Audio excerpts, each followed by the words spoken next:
That's right, all. We got a sweet new project in the garage. One of what I think is the coolest pony cars in history, a 1967 sports Barracuda. The 67 Sports Barracuda, the one that gives you all the excitement of a European road race.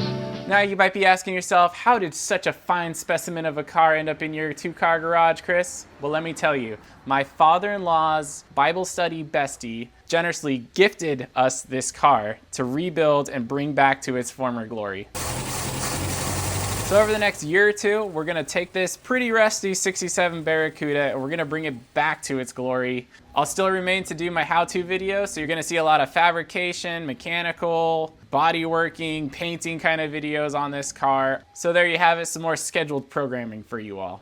Now before we turn wrenches, let's talk about a 67 Barracuda, because this isn't your average run-of-the-mill Mopar. The Barracuda is style for fun. Plymouth Barracuda debuted in 1964, making it one of the earliest pony cars, launching just weeks before the Mustang. Plymouth technically beat Ford to the punch, but the 1967 is where things got real interesting. This year marked the second generation of Barracuda, built on a Chrysler's new A-body platform, giving it a wider stance, better handling, and most importantly, serious engine options, including a big block 383, baby. All these modifications further pushed the uniqueness of the Barracuda away from the valiant body styles you see in the first generation Barracudas.